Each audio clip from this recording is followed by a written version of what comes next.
बिस्मिल्लाहिर्रहमानिर्रहीम। अस्सलाम वालेकुम नाज़रीन मोहतरम, मैं उमर फारूक हूँ और आप मेरा फेसबुक और यूट्यूब चैनल उमर स्पीक्स देख रहे हैं। जनाब, इस्लामाबाद के अंदर कल की रात बहुत ज़्यादा इंपॉर्टेंट थी। प्रोजेक्ट का पार्ट 1 कंप्लीट हो गया बहुत आसानी के साथ। पार्ट 2 भी जो कि उससे ज़्यादा ख़तरनाक था वो भी कंप्लीट हुआ और अब पार्ट 3 मुकम्मल करने की जो तैयारी है वो जनाब शुरू हो चुकी है। पार्ट 2 जो रात को कंप्लीट हुआ उसके बाद अब ये छोटे छोटे मामलात अब चलते रहेंगे। इस तरह की कार्रवाइयाँ जो हैं वो डालना जारी रहेगा। बेसकूनी, हलचल और अफरा तफरी वो कायम रहेगी। तो जनाब, अगर आपने मेरे चैनल को अभी तक सब्सक्राइब नहीं किया तो रिक्वेस्ट है कि प्लीज़ चैनल को सब्सक्राइब कर लीजिए, बेल आइकन पर क्लिक करें ताकि आपको बर वक्त मेरी वीडियोज़ मिलती रहें। अब कल रात जो हुआ, जस्टिस याहिया अफरीदी को जो बनाया गया चीफ जस्टिस सुप्रीम कोर्ट का, कोई बड़ी हैरानी नहीं है। कोई ऐसी बात नहीं थी कि जो कि गैर मामूली है। सब पता था कि यही होने वाला है। वो टॉप फेवरेट्स में शामिल थे जस्टिस याहिया अफरीदी। अब सवाल यह है कि इसका रिजल्ट क्या होने वाला है। अब इसके रद्द-ए-अमल का इनको इंतज़ार करना होगा। इसके बाद भी एक अहम तरीन चीज़ यह है कि अब हुकूमत चाहती है, हुकूमत का जो टारगेट था वो जस्टिस मुनीब और जस्टिस मंसूर थे, और इस वक्त अब हुकूमत चाहती है कि जस्टिस मंसूर और जो जस्टिस मुनीब हैं, इनसे जो नीचे थे जस्टिस याहिया अफरीदी हैं, उनको हम ले आए हैं। तो ऐसे सूरत में ये दोनों जज साहिबान जिनको ये ख़तरा समझते थे, ये अब इस्तीफ़ा दे दें, ये चले जाएं। असल में मसला ये है कि नून लीग वाले, ये नवाज शरीफ और ये जो पूरी एक किचन कैबिनेट है, ये आदी हैं वो आर्मी चीफ सेलेक्ट करने के। चौथे नंबर से बंदे को उठा के आर्मी चीफ बना देते हैं और फिर जब ऐसे सुपरसीड किया जाता है तो पीछे जो सीनियर्स रह जाते हैं वो वक्त से पहले रिटायरमेंट ले लेते हैं। और फौज के अंदर क्राइटेरिया और सब चीज़ें, प्रोसीजर डिफरेंट है और इनका वही दिमाग है। अब ये यहाँ भी यही सोचते हैं कि देखिए जी, हमने जस्टिस याहिया अफरीदी को बना दिया चीफ जस्टिस, और अब जस्टिस मंसूर का और जस्टिस मुनीब का उनकी सुपरविजन में काम करना, उनसे ऑर्डर लेना, और वो सीनियर हो गए जस्टिस याहिया। तो ऐसी सूरत में ये दोनों जजेस जो हैं ये जनाब हमारा रास्ता साफ कर देंगे और ये इस्तीफ़ा दे देंगे, और चाहते भी इस वक्त ये लोग यही हैं। और इस सूरत हाल के अंदर जो खबरें सामने आ रही हैं वो इनकी जो सोच थी, जो एक्सपेक्टेशन थी, उससे बिल्कुल मुख्तलिफ है। अब क्या होने जा रहा है, ये जो पहला कांड था, जो तीसरा पार्ट है जो उससे भी ज़्यादा खतरनाक हो सकता है, वो जस्टिस अमीनुद्दीन खान है।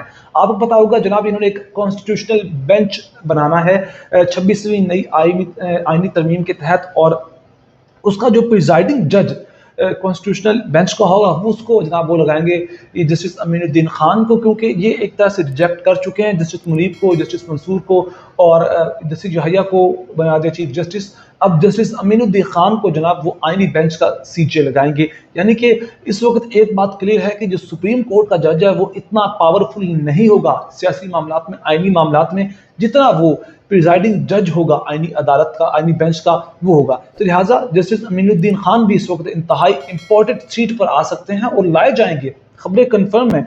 इस सूरत हाल में अब इनको ये टेंशन नहीं है कि जनाब हमारे खिलाफ कोई फैसला आएगा, हमारी मर्जी के खिलाफ चीज़ें होंगी। अब ये अपनी मन मर्जी के मुताबिक सब कुछ कर सकते हैं, सब फैसले भी ले सकते हैं। अपनी मर्जी के जजेस होंगे, अपनी मर्जी के फैसले उनसे ये लिए जाएंगे।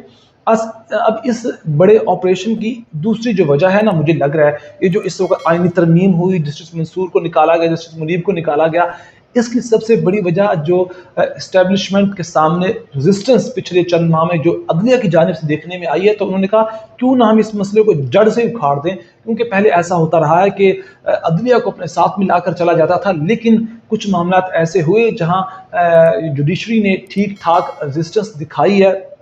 खासतौर पर जस्टिस मंसूर अली शाह, उनके जो 3 से 4 कसूर थे वो मैं आपको बता देता हूँ, जिनकी उन्हें शायद मुझे लगता है कि सज़ा मिली, और जो इस वक्त मीडिया पे भी बातें चल रही हैं वो जनाब ये थे कि सबसे पहले उन्होंने मखसूस नशिस्तों पर जो फैसला दिया मर्जी के खिलाफ जाकर उनकी, तो वो उनके शायद गले का कांटा बन गया। वो सीनियर होने के बावजूद नहीं बन सके चीफ जस्टिस। और फिर दूसरी बात है कि निज़ाम के साथ ना चलना उनका दूसरा कसूर था। शायद उन्होंने आखिर में आकर इस चीज़ का फैसला लिया कि मुझे निज़ाम के साथ नहीं चलना चाहिए, लिहाजा उनको इस चीज़ की भी सज़ा दी गई। अब फिर उसके बाद तीसरी जो बात है वो शायद उनकी अपनी गलती वो ये थी कि इन्होंने बहुत से फैसलों में, बहुत से लम्हात पर, बहुत सी चीज़ों पर काजी फायद ईसा साहब का जनाब इन्होंने खुलकर साथ दिया, और आखिर में आकर अब ये खबरें इस वक्त बताई जा रही, कहा जा रहा है कि काजी साहब ने इनके खिलाफ फील्ड लगा के इनको फारिग कर दिया। और फिर ये भी हुआ कि जिस उम्मीद में, जिस आस में खुद काजी साहब थे, वो भी ना पूरी हो सकी, और काजी साहब इधर किसी के खिलाफ फील्ड लगा रहे थे तो उधर काजी साहब के ख़िलाफ़ ही जनाब वो है फील्ड लग गई। और यहाँ ये भी कहा जा रहा है कि जनाब इस्टेब्लिशमेंट को एक बात कन्फर्म थी कि काजी साहब मियाँ नवाज़ शरीफ के बंदे हैं, और चीज़ें बहुत सी हैं जहाँ वो इनको उस तरह जिस तरह देखते थे अब उस तरह उनको नहीं देखा गया, लिहाजा उनको फारिग किया गया।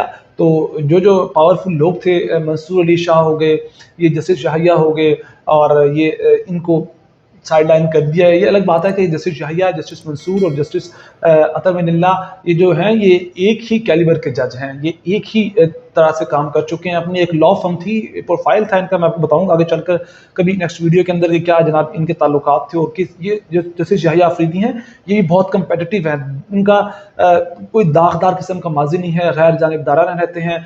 पिछले दिनों में जितने भी जिस तरह उसके मुतनाज़ फैसले आए जिनको हुकूमत ने मुतनाज़ कहा, उनके अंदर चीफ जस्टिस जो अब बनने वाले हैं जस्टिस याहिया अफरीदी, उन्होंने कभी भी किसी साइड को शो नहीं किया, ना वो काजी साहब की तरफ गए ना वो मंसूर साहब की तरफ गए, बल्कि उन्होंने एक अपनी दरमियान से बड़ा खूबसूरती से रास्ता निकाला, और वो जैसे मक्खन से बाल निकालते हैं उस तरह का मामला किया। अब इनकी प्रोफाइल देखते हैं जनाब, इनकी प्रोफाइल बहुत बेहतरीन है। पहले कहा कि ये इंतहाई गैर जानिबदार हैं। 23 जनवरी को 1965 में ये कोहाट में पैदा हुए, OA लेवल किया एचिसन कॉलेज से, ये एचिजोनियन है। और जस्टिस मंसूर, जस्टिस शाहिया और जनाब ये भी एचिजोनियन से ही पढ़े हुए हैं। उन्हीं के क्लास फेलो नहीं तो आई थिंक ये कॉलेज फेलो ज़रूर हैं। फिर GC लाहौर से इन्होंने BA इकोनॉमिक्स पॉलिटिकल साइंस के साथ किया, फिर MA इकोनॉमिक्स भी किया इन्होंने, और फिर पंजाब यूनिवर्सिटी से जनाब इन्होंने LLB किया, फिर LLM किया। उसके बाद फिर ये खाली पढ़ाई में इतना आगे नहीं रहे, ये बेस्ट स्पोर्ट्समैनशिप का अवार्ड भी इनको मिला है। उमर हयात गोल्ड मेडल अवार्ड इनको मिला एचिजोनियन होते हुए एचिसन कॉलेज से। और फिर उसके बाद ये सबसे बड़ा इनका एजाज़ है British foreign and Commonwealth office का जो स्कॉलरशिप का अवार्ड था 1989 टू 1990, वो भी जनाब इनके पास है। फिर उसके बाद ये पेशावर यूनिवर्सिटी में भी पढ़ाते रहे 1991 से 2005 तक, और फिर हाई कोर्ट में वकालत शुरू की 1990 में, और फिर 2004 में सुप्रीम कोर्ट के वकील बन गए। फिर 1994 में जनाब ये असिस्टेंट एडवोकेट जनरल रहे हैं। ये तब की बात है जब KP नहीं होता था, खैबर पख्तूनख्वा नहीं होता था, बल्कि NWFP जिसे सूबा सरहद कहा जाता था, याद होगा आपको। फिर उन्होंने लॉ फर्म ज्वाइन की, और इस लॉ फर्म के बनाने में जस्टिस मंसूर थे, जस्टिस अतर मिनल्ला थे, और याहिया अफरीदी, ये तीन बड़े कैलिबर के सीनियर तरीन जज हैं। इन्होंने मिलकर भी काम किया हुआ है, और ये लॉ फर्म 1997 से 2012 तक रही। फिर 2013 में और आगे चलकर फिर ये जिस तरह इनकी एक के बाद एक तरक्की होती चली गई, और आज ये चीफ जस्टिस हैं। अब सवाल ये है कि ये कबूल करेंगे इस ओहदे को कि नहीं, तो इस चीज़ को हम आगे डिस्कस करेंगे अपनी अगली वीडियो के अंदर। अपना बहुत सारा ख्याल रखिएगा, चैनल को ज़रूर सब्सक्राइब कीजिएगा। अल्लाह ने के बाद।